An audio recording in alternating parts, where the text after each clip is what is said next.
True, nervous, very, very dreadfully nervous I had been and am. But why will you say that I am mad? The disease had sharpened my senses, not destroyed, not dulled them.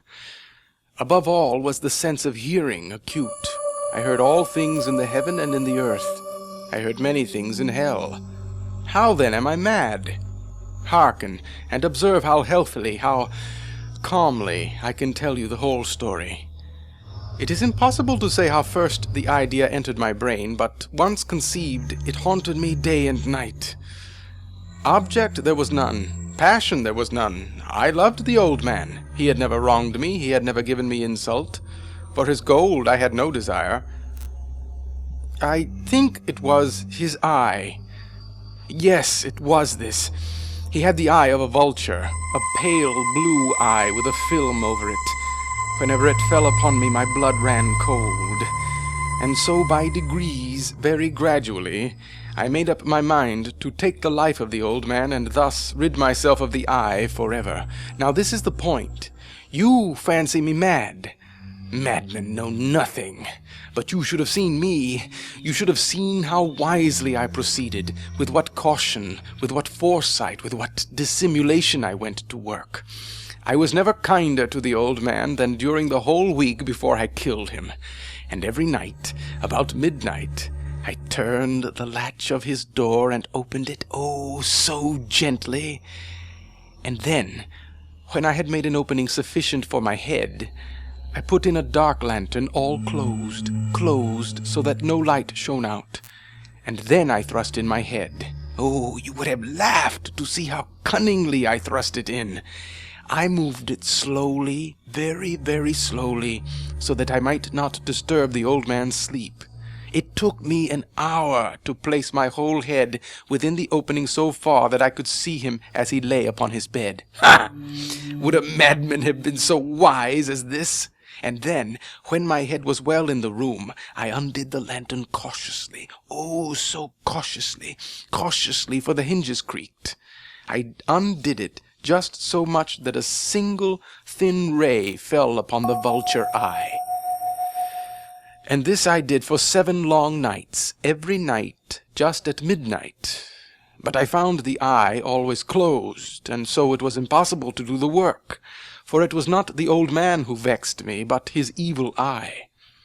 And every morning, when the day broke, I went boldly into the chamber and spoke courageously to him, calling him by name in a hearty tone and inquiring how he had spent the night. So you see, he would have been a very profound old man indeed to suspect that every night, just at 12, I looked in upon him while he slept. Upon the 8th night I was more than usually cautious in opening the door. A watch's minute hand moves more quickly than did mine. Never before that night had I felt the extent of my own powers, of my sagacity. I could scarcely contain my feelings of triumph, to think that there I was, opening the door little by little, and he not even to dream of my secret deeds or thoughts. I fairly chuckled at the idea, and perhaps he heard me, for he moved on the bed suddenly as if startled. Now you may think that I drew back, but no. His room was as black as pitch with the thick darkness, for the shutters were close fastened through fear of robbers, and so I knew that he could not see the opening of the door, and I kept pushing it on steadily. I had my head in, and was about to open the lantern, when my thumb slipped on the tin fastening, and the old man sprang up in bed, crying out, "Who's there?" I kept quite still, and said nothing. For a whole hour I did not move a muscle, and in the meantime I did not hear him lie down. He was still sitting up in the bed listening, just as I have done, night after night, hearkening to the death watches in the wall. Presently I heard a slight groan, and I knew it was the groan of mortal terror. It was not a groan of pain or of grief, oh no. It was the low, stifled sound that arises from the bottom of the soul when overcharged with awe. I knew the sound well. Many a night, just at midnight, when all the world slept, it has welled up from my own bosom, deepening with its dreadful echo the terrors that distracted me. I say I knew it well. I knew what the old man felt and pitied him, although I chuckled at heart. I knew that he had been lying awake ever since the first slight noise, when he had turned in the bed. His fears had been ever since growing upon him. He had been trying to fancy them causeless, but could not. He had been saying to himself, "It is nothing but the wind in the chimney. It is only a mouse crossing the floor," or "It is merely a cricket which has made a single chirp." Yes, he had been trying to comfort himself with these suppositions, but he had found all in vain.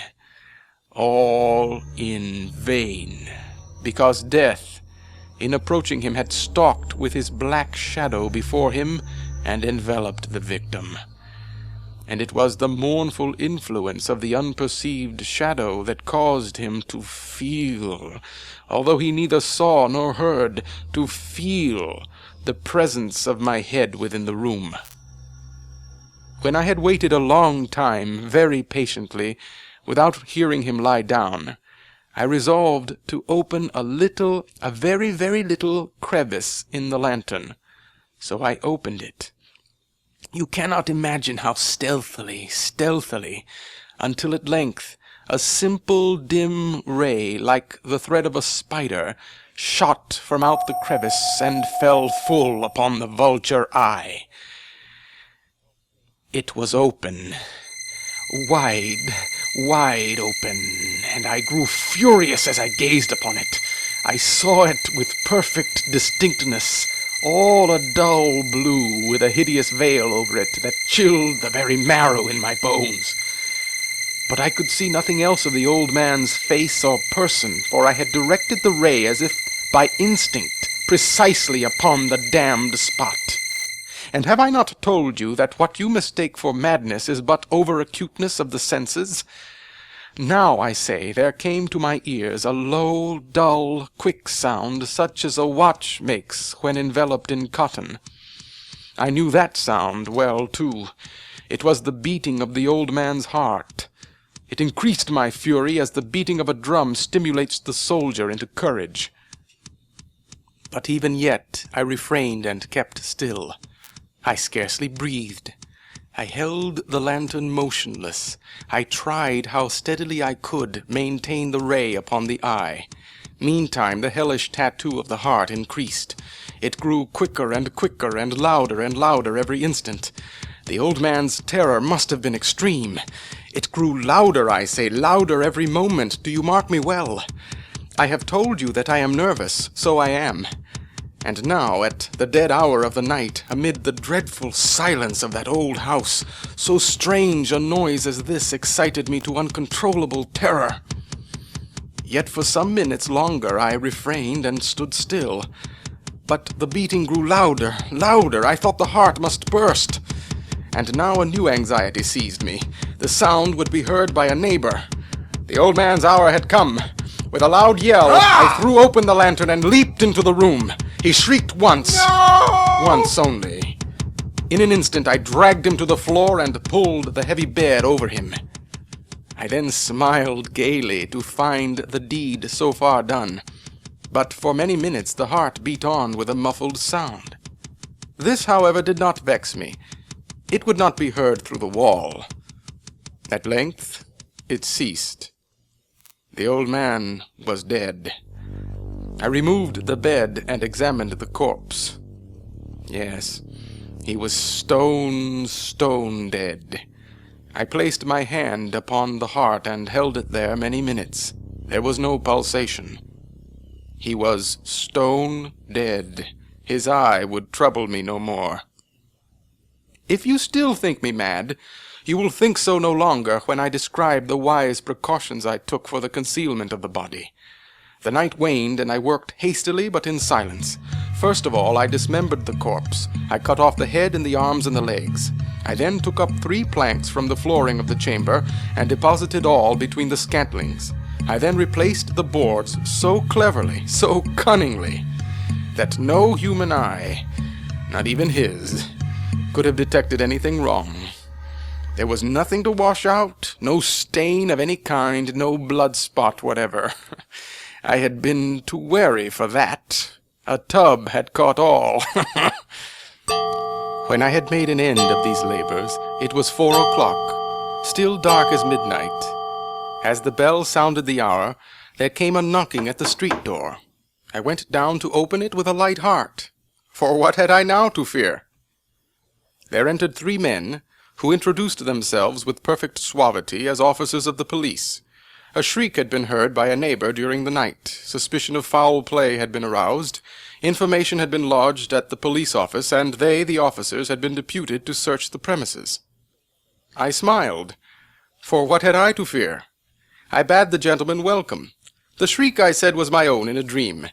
The old man, I mentioned, was absent in the country. I took my visitors all over the house. I bade them search well. I led them at length to his chamber. I showed them his treasures, secure, undisturbed. In the enthusiasm of my confidence, I brought chairs into the room, and desired them here to rest from their fatigues, while I myself, in the wild audacity of my perfect triumph, placed my own seat upon the very spot beneath which reposed the corpse of the victim. The officers were satisfied. My manner had convinced them. I was singularly at ease. They sat, and while I answered cheerily, they chatted of familiar things. But ere long I felt myself getting pale, and wished them gone. My head ached, and I fancied a ringing in my ears. But still they sat and still chatted. The ringing became more distinct.